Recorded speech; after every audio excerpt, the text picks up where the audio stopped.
সহজ লেসনে তোমাদের সকলকে স্বাগত। আজকে আমরা সপ্তম শ্রেণীর তৃতীয় পর্যায়ক্রমিক মূল্যায়ন 2024 সালের ভূগোল বিষয়ের সিলেবাস নাম্বার বিভাজন এবং সম্পূর্ণ উত্তর সহ প্রশ্নপত্র সম্পর্কে আলোচনা করব। তো চলো এই ভিডিওতে আমরা ক্লাস 7-এর থার্ড ইউনিট টেস্ট 2024 জিওগ্রাফি সাবজেক্টের সিলেবাস, মার্কস রিভিশন এবং এই কোশ্চেন পেপারের উত্তরগুলো দেখে নিই। দেখো সিলেবাসের মধ্যে তোমাদের কোন কোন অধ্যায় রয়েছে: পৃথিবীর গতি, ভূপৃষ্ঠে কোন স্থানে অবস্থান নির্ণয়, বায়ুচাপ, ভূমিরূপ, নদী, জল দূষণ, মাটি দূষণ, আর হচ্ছে ইউরোপ মহাদেশ। ঠিক আছে, এই অধ্যায়গুলো তোমাদের ভালোভাবে পড়তে হবে তোমাদের থার্ড ইউনিট টেস্ট অর্থাৎ ফাইনাল পরীক্ষার জন্য। দেখো কী ধরনের প্রশ্ন তোমাদের পরীক্ষায় দেওয়া হবে। তো ফাইনাল পরীক্ষায় তোমাদের 70 নম্বরের পূর্ণমান থাকবে এবং 2 ঘন্টা 30 মিনিট সেখানে সময় দেওয়া থাকবে। ঠিক আছে, প্রথমে দেখো তোমাদের 16টি এমসিকিউ প্রশ্ন দেওয়া থাকছে এবং প্রতিটা প্রশ্নের মান হচ্ছে 1 নম্বর করে। সঠিক উত্তরগুলো তোমাদের এখান থেকে বেছে নিয়ে লিখতে হবে। দেখো প্রতিটা অধ্যায় থেকে 2টি করে এমসিকিউ প্রশ্ন তোমাদের দেওয়া থাকবে। এরপর থাকবে 14টি এসএকিউ প্রশ্ন, এগুলো হচ্ছে 1 নম্বর মানের প্রশ্ন, এক কথায় উত্তরগুলোকে লিখতে হবে।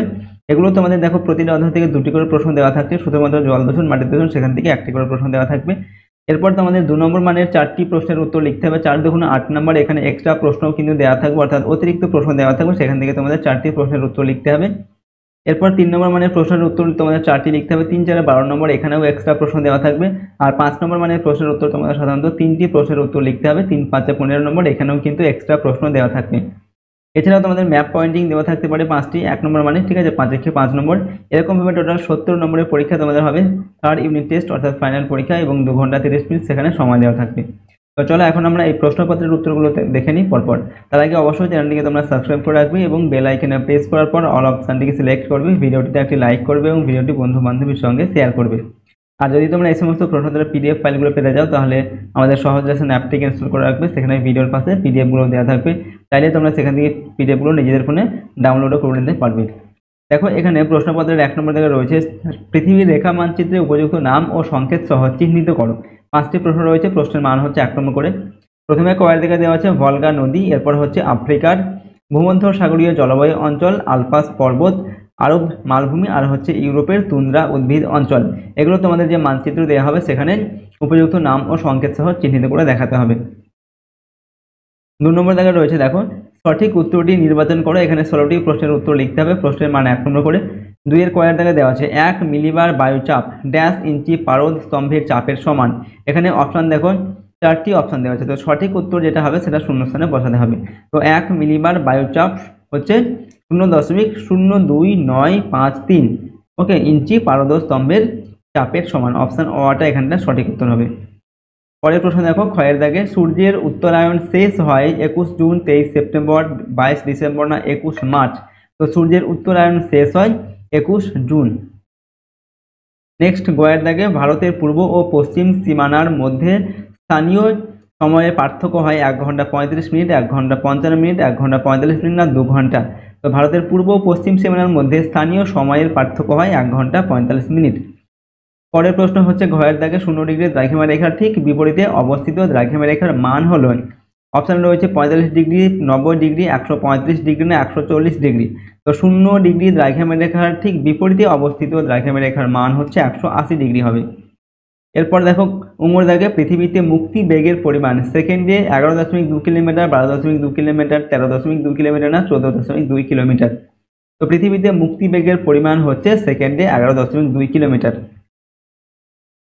ছয়ের দাগে মাউন্ট এভারেস্টে বায়ুচাপ হলো 940 মিলিবার, 930 মিলিবার, 950 মিলিবার, 960 মিলিবার।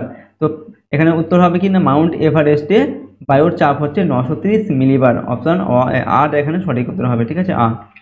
এরপর রয়েছে 6-এর দাগে দেখো ভূপৃষ্ঠের পাতগুলি যে স্তরের ওপর ভাসছে তা হলো শিলামণ্ডল, গুরুমণ্ডল, কেন্দ্রমণ্ডল না অ্যাস্থেনোস্ফিয়ার। তো ভূপৃষ্ঠের পাতগুলি যে স্তরের উপর ভাসছে সেগুলি হচ্ছে অ্যাস্থেনোস্ফিয়ার। নেক্সট বর্গীয় জ দাগে পার্বত্য অঞ্চলের একটি পর্যটন কেন্দ্র হলো পাটনা, গয়া, উটি না মুম্বাই। সঠিক উত্তর হচ্ছে উটি। নেক্সট প্রশ্ন দেখো 6-এর দাগে নীল নদের দৈর্ঘ্য হলো 6650 কিলোমিটার, 6750 কিলোমিটার, 6850 কিলোমিটার, 6950 কিলোমিটার। উত্তর হবে অপশান অ 6650 কিলোমিটার হচ্ছে নীল নদের দৈর্ঘ্য। এরপর রয়েছে দেখো ইঙ্গর দাগে পৃথিবী নদীর কাজ দেখা যায় স্থলভাগের মোট ক্ষেত্রমানের 50% স্থানে। এরপর রয়েছে 60% স্থানে, 70% স্থানে না 80% স্থানে। তো উত্তর হবে 60% স্থানে ওকে নদীর কাজ দেখা যায় স্থলভাগের মোট আয়তন ক্ষেত্রমানের। নেক্সট দেখো টয়ের দাগে জাপানে মিনামাটা উপসাগরে জল দূষণের ঘটনা ঘটে 1991 সালে, 1992 সালে, 1932 সালে, 1994 সালে। তো জাপানে মিনামাটা উপসাগরে জল দূষণের ঘটনা ঘটে 1932 সালে, এটা হবে সঠিক উত্তর। পরের প্রশ্ন টয়ের দাগে হিমবাহের মধ্যে রয়েছে 2 ভাগ স্বাদু জল, 3 ভাগ স্বাদু জল, 4 ভাগ স্বাদু জল, 5 ভাগ স্বাদু জল। তো হিমবাহের মধ্যে রয়েছে 2 ভাগ স্বাদু জল। এরপর বিশ্বের 90% মানুষ বাস করে স্থলভাগের 5% ভূভাগে, 10% ভূভাগে, 15% ভূভাগে, 20% ভূভাগে। উত্তর হবে এখানে 10% ভূভাগে। ঢয়ের দাগে কৃষিকাজে সর্বাধিক মাটি দূষণ ঘটে কীটনাশক, কৃষিজ বর্জ্য, জলসেচ না রাসায়নিক সার দ্বারা। তো কৃষিকাজে সব থেকে বেশি মাটি দূষণ ঘটে কোনটা দ্বারা? রাসায়নিক সারের দ্বারা। ঠিক আছে, অপশন দীর্ঘই, এটা সঠিক উত্তর হবে। এরপর হচ্ছে দেখো বিস্কে উপসাগর ইউরোপের উত্তর, দক্ষিণ, পূর্ব না পশ্চিম দিকে অবস্থিত। তো বিস্কে উপসাগর এটা হচ্ছে ইউরোপের পশ্চিম দিকে অবস্থিত। নেক্সট প্রশ্ন দেখো ইউরোপের একটি বিখ্যাত কাঁচ শিল্প কেন্দ্র হলো এসেন বখুম। ওকে, এরপর হ্যাম না গেলসিন করখেন। তো গেলসিন করখেন এটা হবে সঠিক উত্তর, ইউরোপের বিখ্যাত কাঁচ শিল্প। 3 নম্বর দেখে নির্দেশ অনুযায়ী নিচের প্রশ্নগুলির উত্তর দাও। এখানে তোমাদের 14টি প্রশ্নের উত্তর লিখতে হবে এবং প্রতিটি প্রশ্নের মান হচ্ছে 1 নম্বর করে, 14 এখানে 14 নম্বর। 1 নম্বর দেখে বলা হচ্ছে শূন্যস্থান পূরণ করে যে কোনো 3টি 1 × 3। ড্যাশ মাস থেকে পৃথিবী ও সূর্যের মধ্যে দূরত্ব ক্রমশ কমতে থাকে। উত্তর লিখবে এখানে জুলাই মাস থেকে পৃথিবী ও সূর্যের দূরত্ব ক্রমশ কমতে থাকে। এরপর ক্ষয়ের দাগে সূর্যে প্রতি মুহূর্তে হাইড্রোজেন গ্যাস ড্যাশ গ্যাসে রূপান্তরিত হচ্ছে। তো সূর্যে প্রতি মুহূর্তে হাইড্রোজেন গ্যাস হিলিয়াম গ্যাসে রূপান্তরিত হচ্ছে। নিরক্ষরেখার সমান্তরালে কল্পিত রেখাগুলি হলো ড্যাশ। তো নিরক্ষরেখার সমান্তরালে কল্পিত রেখাগুলি হলো অক্ষরেখা। এরপর ঘয়ের দেখা হচ্ছে লন্ডনের গ্রিনিজ আছে ড্যাশ, লন্ডনের গ্রিনিজে আছে রয়্যাল অ্যাস্ট্রোনমিক্যাল অবজারভেটরি।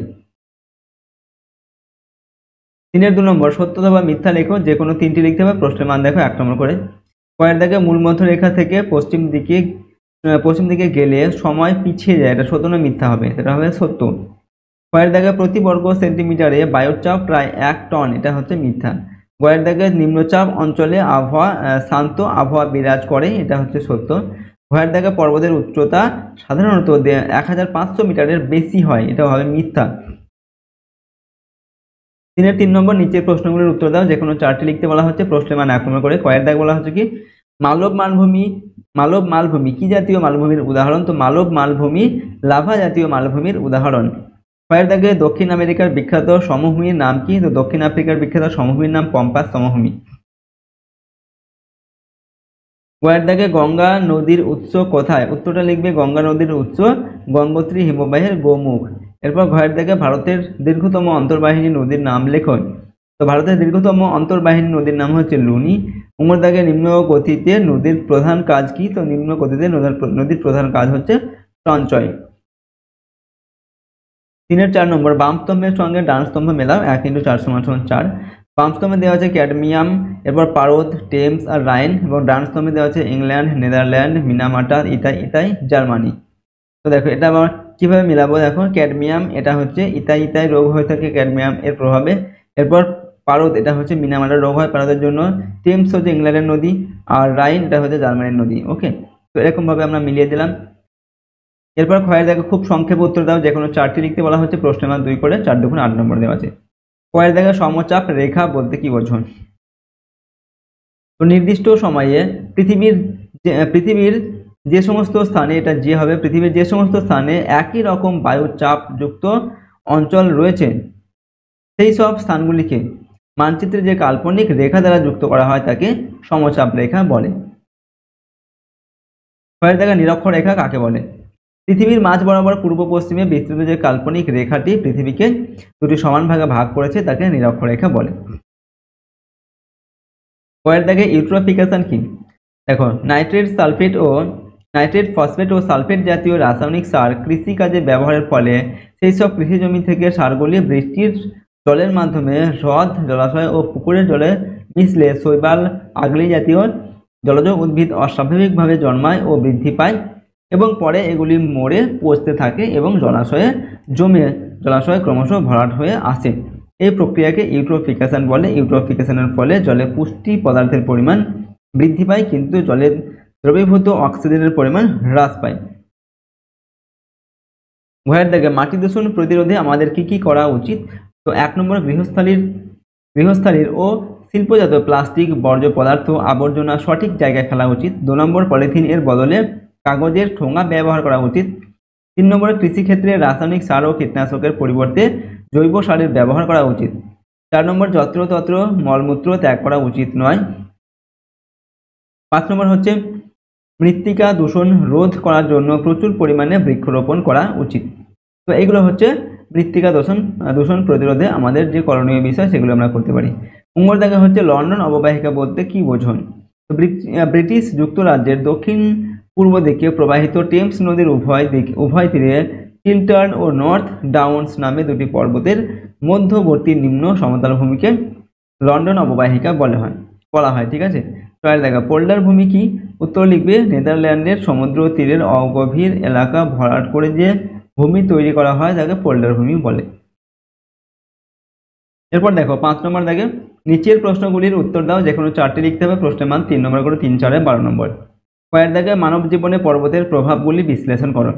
তো মানব জীবনের পর্বতের নানা রকম প্রভাব রয়েছে, যেমন 1 নম্বর হচ্ছে পার্বত্য অঞ্চলে গড়ে ওঠে নরম কাঠের মূল্যবান বনভূমি, পর্বতের ঢালে গড়ে ওঠা তৃণভূমিতে ভালো পশুচারণ ক্ষেত্র তৈরি হয়, বহু মানুষ এর থেকে জীবিকা অর্জন করে এবং পর্বতের ঢালে ধাপ কেটে চাষবাসও করেন। 2 নম্বর হচ্ছে পার্বত্য অঞ্চলের নদীগুলি খরস্রোত হওয়ায় জলবিদ্যুৎ উৎপাদনের সহায়ক হয়। কিছু কিছু পার্বত্য অঞ্চলে প্রচুর খনিজ পদার্থ পাওয়া যায়। 3 নম্বর, পর্বতের শিলা বোল্ডার এসবই কি হয়? ঘরবাড়ি তৈরির উপকরণ হিসাবে ব্যবহৃত হয়। এরপর দেখো ক্ষয়ের জায়গায় গিরিখাত ও ক্যানিয়ন চিত্রসহ ব্যাখ্যা করো। দেখো, পার্বত্য অঞ্চলের নদীর উপত্যকা খুব সরু ও গভীর হলে আই বা ভি আকৃতির মতো দেখতে হলে তাকে গিরিখাত বলে। বৃষ্টিহীন পার্বত্য অঞ্চলে ও শুষ্ক অঞ্চলে এরকম সুগভীর গিরিখাতকে ক্যানিয়ন বলা হয়, যেমন মার্কিন যুক্তরাষ্ট্রের কলোরাডো নদীর গ্র্যান্ড ক্যানিয়ন। এরপর কয়েক দাগে জল দূষণ প্রতিরোধের 3টি প্রধান উপায় ব্যাখ্যা করো।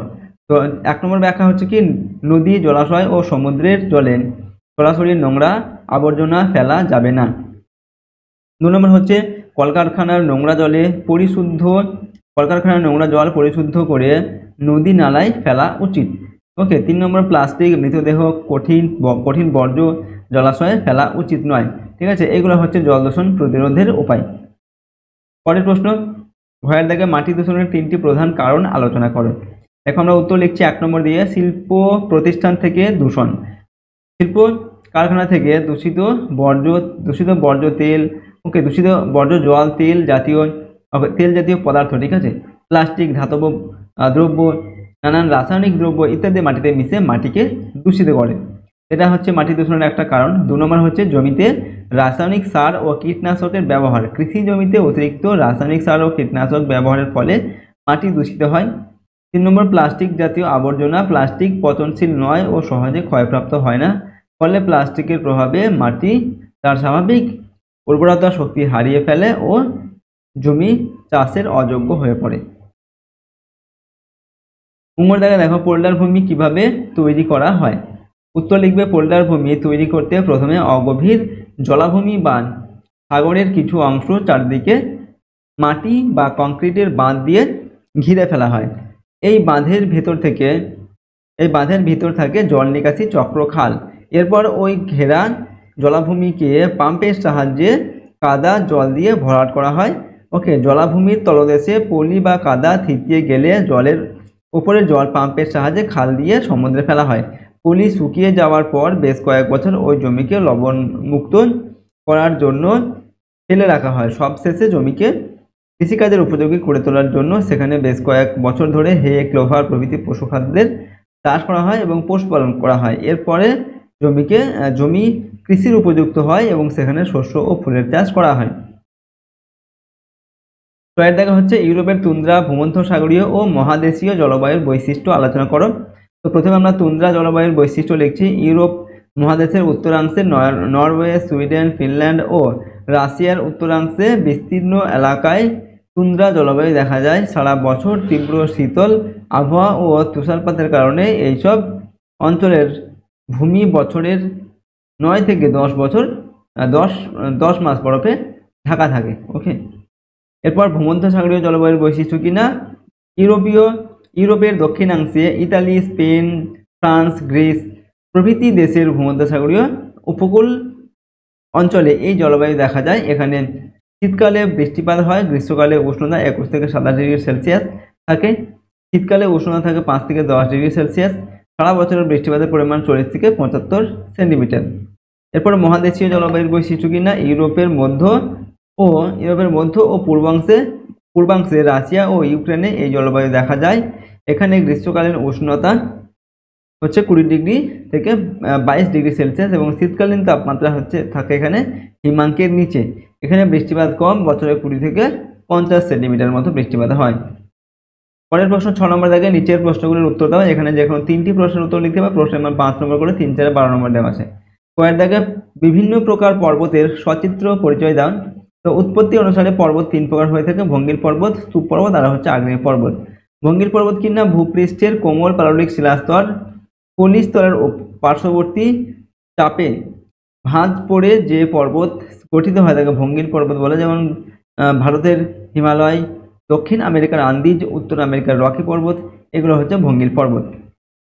এরপর হচ্ছে স্তূপ পর্বত। ভূ আলোড়নের ফলে ভূপৃষ্ঠ অনেক সময় ফাটল ও চুক্তির সৃষ্টি হয়। ওকে, ভূপৃষ্ঠে ভূ আলোড়নের ফলে এই ফাটল বরাবর মাঝের ভূখণ্ড উঁচু হয়ে অথবা দুপাশের ভূখণ্ড নিচে বসে গিয়ে মাঝখানের ভূখণ্ড যে পর্বত সৃষ্টি করে তাকে স্তূপ পর্বত বলে। যেমন হচ্ছে ভারতের সাতপুরা, জার্মানির ব্ল্যাক ফরেস্ট, ফ্রান্সের ভোজ প্রভৃতি এগুলো হচ্ছে আমাদের স্তূপ পর্বত। ঠিক আছে, এরপর দেখো আগ্নেয় পর্বত কি না, আগ্নেয়গিরির অগ্নুৎপাতের সময় ছাই, লাভা, ছোট ছোট পাথর বাইরে বেরিয়ে এসে আগ্নেয়গিরির চারদিকে জমা হয়ে তিনকোনা শঙ্কু আকৃতির যে পর্বত সৃষ্টি করে তাকে আগ্নেয় পর্বত বলে। যেমন ইতালির ভিসুভিয়াস, এটানা, আফ্রিকার কিলিমাঞ্জারো, জাপানের ফুজিয়ামা, ইন্দোনেশিয়ার ক্রাকাতোয়া প্রভৃতি এগুলো হচ্ছে আগ্নেয় পর্বতের উদাহরণ।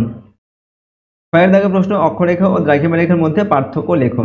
তো অক্ষরেখা ও দ্রাঘিমা রেখার মধ্যে পার্থক্য কি? 1 নম্বর হচ্ছে অক্ষরেখাগুলি পূর্ব পশ্চিমে বিস্তৃত আর দ্রাঘিমা রেখাগুলি উত্তর দক্ষিণে বিস্তৃত। পরের দাগে অক্ষরেখাগুলি পরস্পরের সমান্তরাল, দ্রাঘিমা রেখাগুলি পরস্পরের সমান্তরাল নয়। নেক্সট পয়েন্ট হচ্ছে 3 নম্বর। দেখো, অক্ষরেখাগুলি পূর্ণবৃত্ত, দ্রাঘিমা রেখাগুলি অর্ধবৃত্ত। 4 নম্বর, প্রতিটি অক্ষরেখার কোণের সমষ্টি 360 ডিগ্রি, প্রতিটি দ্রাঘিমা রেখার কোণের সমষ্টি 180 ডিগ্রি। 5 নম্বর, 1 ডিগ্রি অন্তর মোট 179টি অক্ষরেখা আছে আর 1 ডিগ্রি অন্তর মোট 360টি দ্রাঘিমা রেখা রয়েছে। নেক্সট প্রশ্ন দেখো, এরপর হচ্ছে গয়ের দাগে মধ্য গতিতে নদীর কাজ ও ভূমিরূপ আলোচনা করো। তোমরা উত্তর লিখছি, পার্বত্য অঞ্চল ছাড়া নদী যখন সমভূমির উপর দিয়ে প্রবাহিত হয় বা বয়ে যায় তখন নদীর গতিকে মধ্যগতি বলা হয়। মালভূমি ও সমভূমি অঞ্চলে নদীর মধ্য প্রবাহ দেখা যায়। মধ্যপ্রবাহে নদীর ঢাল কম থাকায় নদীর গতি এবং শক্তি দুই কমে যায়। এ সময় নদী প্রধানত বহন ও সঞ্চয় কাজ করে।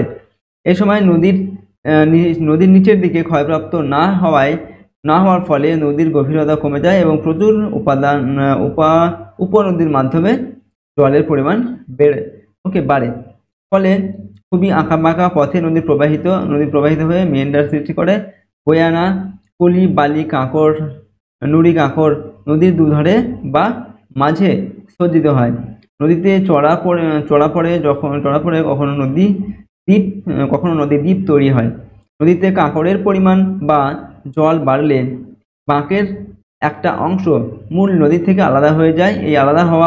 এই আলাদা অংশটি দেখতে ঘোড়ার খুরের মতো হয় বলে একে অশ্বক্ষুরাকৃতির হ্রদ বলে। নেক্সট দেখো, ঘয়ের দাগে ভূপৃষ্ঠে বায়ুচাপের তারতম্যের কারণ কি? উত্তর লিখবে 1 নম্বর দিয়ে বায়ুতে জলীয় বাষ্পের তারতম্য। জলীয় বাষ্প বিশুদ্ধ বায়ুর থেকে হালকা, এই কারণে বর্ষাকালে জলীয় বাষ্পপূর্ণ আর্দ্র বায়ুর চাপ কম হয়। অপরদিকে শীতকালে বাতাসে জলীয় বাষ্প কম থাকে বলে বায়ু ভারী ও বায়ুর চাপ বেশি হয়ে থাকে। 2 নম্বর হচ্ছে বায়ুর উষ্ণতার তারতম্য। বায়ু উত্তপ্ত হলে আয়তনে বাড়ে এবং বায়ুর ঘনত্ব ও ওজন কমে।